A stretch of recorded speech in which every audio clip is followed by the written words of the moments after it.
Olá Hugo, bem-vindo Olá. à Celeste. Já estou mais do que bem-vindo. Hugo, nós estamos a fazer uma campanha diferente pelo país. Queremos dar o exemplo nas alterações climáticas ou no combate às alterações climáticas e, portanto, a Celeste anda a percorrer o país e todas as emissões de CO2 que ela produzir vão ser mitigadas na sua pegada ecológica através da plantação de árvores ou compra de créditos de carbono. Estamos a tentar ver qual é que é a melhor alternativa, mas se calhar vou ter que andar aí a plantar umas árvores, mas é assim que se lidera pelo exemplo e é isso que eu pretendo fazer no exercício do meu mandato. Hugo, eu tenho tentado falar com youtubers, com bloggers sobre o artigo 13, mas ninguém quer falar comigo. Tu que és o Presidente do Conselho Nacional de Juventude e tens sido muito crítico da forma como os partidos estão na sociedade, a forma deles estar.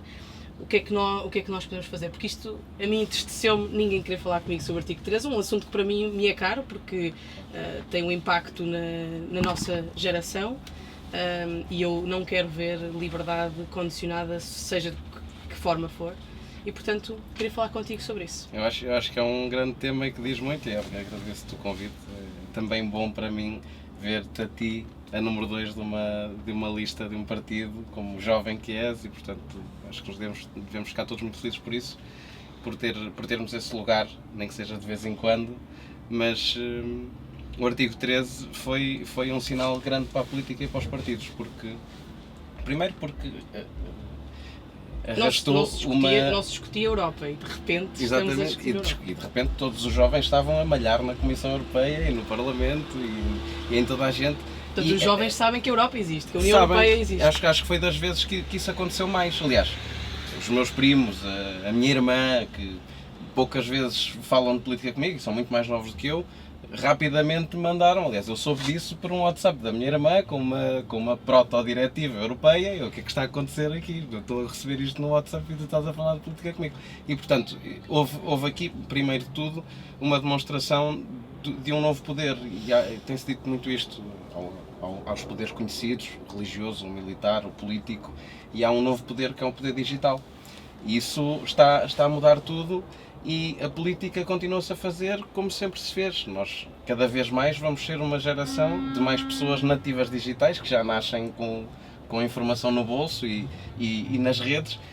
E a política continua a ser imigrante digital, continua a não estar a fazer as eleições até da mesma forma que sempre fez há anos e anos e anos, há dezenas de anos. E houve também não se pode chamar uma campanha negativa ou até desinformada, se bem que às vezes em algumas discussões até foi, por parte dos youtubers, por exemplo. Nós ouvimos coisas, chegámos a ouvir que a internet ia acabar. Claro que não vai acabar. E o YouTube ia acabar. E claro que também não vai acabar. Quer dizer, se acabasse, eu tenho todas as certezas, e eu sou um tipo sem certezas absolutas, mas tenho todas as certezas que a malta, se não puder ir para o YouTube meter vídeos, vai para outro sítio qualquer. E a internet e a humanidade sempre fez isso.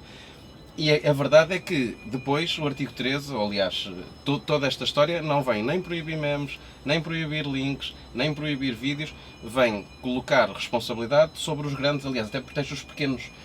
Isto é para atacar os gigantes, e os gigantes mexeram sem lobby. Vamos lá ver, até nós temos o YouTube e o Google e o próprio Facebook, que já se adaptou. Por exemplo, no Facebook nós já não vemos aquela short description das notícias, porque sim, o link agora só se pode usar mesmo o link, já só vemos o título.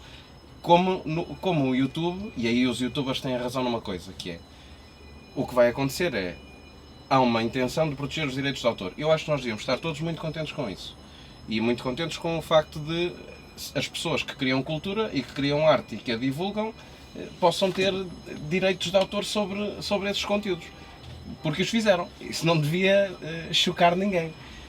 O que se passa é, nós vamos bater com um filtro ou vamos bater numa porta ou num muro. Que os filtros já existem. Que já também existe, é importante ser dito. Exatamente. Porque... E que lhes retira, se calhar automaticamente, o conteúdo porque não têm música autorizada. Sim. Ou porque não fizeram prova de que a música que está no vídeo foi autorizada pelo autor.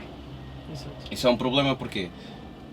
Porque isto é o imediatismo da net. E nós fazemos coisas para hoje e o assunto é de hoje, não é daqui a um mês depois de eu ter escrito para lá a provar que de facto tenho os direitos de autor, mas isso com esta redação passa para os gigantes, para as plataformas gigantes. Aliás, as redes que são criadas há menos de 3 anos, acho eu, que têm menos de 10 milhões de utilizadores, essas redes nem sequer são afetadas por isto. Portanto, isto é uma coisa que primeiro protege os pequenos, protege os criadores e depois ataca os gigantes. E eu acho que a discussão na União Europeia, e isto também é uma prova muito, muito grande da vantagem que nós temos de ter uma negociação entre Parlamento, Comissão e Conselho. Porque foi assim que isto depois ficou de facto útil. Sim. E para todos. Sim, houve consonância nas exatamente, posições. toda a gente pôde. Pronto, e aqui em Portugal eu cheguei a ver isso. Os youtubers, por exemplo, mobilizaram-se e nunca com os partidos. E que é uma coisa espetacular. Aliás, eu posso dizer mais ainda. Tu estás a tocar no assunto que iniciou, despoltou a nossa conversa, que é o facto de ninguém querer falar comigo porque eu faço parte do partido. Exatamente. Mas isso tem que dizer alguma coisa aos partidos, porque, como eu te dizia, os partidos também estão a viver esta fase de transição, não é? Transição, estão a emigrar para as redes e que as pessoas têm a razão para se queixar. Sempre, não é? Se queixam é buscar uma razão para isso. E assustei-me em perceber que a forma de resolver deles foi sempre fazer mais vídeos, fazer mais conteúdos para as pessoas que já sabem que já estão afetadas com isto e nunca ir ao poder. Sim.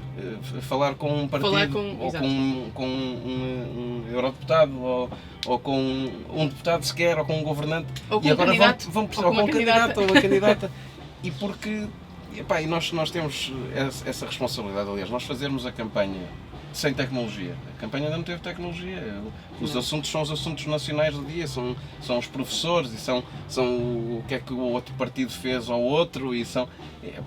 Não é muito mais que isso. Agora o clima e o ambiente, e também parabéns por vocês estarem a fazer isso, porque nós também temos essa responsabilidade redobrada. Aliás, agora em alguns países, como sabes, já há public shaming ambiental, de quem deixa muito, quem come um ananás ou uma manga à sobremesa, veio de avião para cá e que deixa uma pegada carbónica. Isso é importante, todas essas coisas. Também é importante referir que também já há países em estado de emergência climática, portanto isto está-se a tornar um assunto com... E a União Europeia tem estado na linha da frente, tem dado cartas sempre nas emissões e na redução das emissões, nem todos os países de igual forma, como é certo e sabido. Mas também é uma coisa nossa, e é uma coisa que ficou tão trendy que alguns partidos já têm outdoors especialmente dedicados. Eu sei que o Bloco de Esquerda, pelo menos aqui em Lisboa, e o PAN já têm outdoors especificamente dedicados ao clima. Mas sabes que é ainda uma assim, coisa... nos debates é verdade, é igual. É verdade, e há outra coisa que eu queria dizer, porque é a forma de eu estar na política. Eu acho que, por exemplo, assuntos como o ambiente não têm cor partidária. Nem fronteiras. Nem fronteiras, exatamente, e portanto aqui a resposta tem que ser transnacional e também suprapartidária, se quisermos, porque é um assunto que toca a todos e portanto aqui não tem que haver trincheiras para lutar pelo ambiente, nós temos que remar todos no mesmo lado. Se calhar as abordagens serão diferentes, umas mais realistas, outras mais utópicas. Eu enquadro-me mais nas mais realistas. Sim. Aliás, proibir os plásticos descartáveis foi super realista, por exemplo. Mas foi realista, mas há mais coisas para fazer. Mas ainda não ouvi ninguém dizer se quer, sei lá, aplicar sanções a países que não cumpram com as emissões, por exemplo, económicas, ou até empresas. Mas isso ainda não ouvi muitos partidos falar sobre o assunto. Mas isso até está nas competências da própria União Europeia. O comércio internacional é uma das competências exclusivas da União Europeia, portanto aí há uma palavra a dizer mesmo a nível supranacional. E força nisso. Obrigada. Calça as meias. Posso calçar as meias para fazer. Já agora vamos mostrar aqui o nosso pé Made in Europe. Vestido.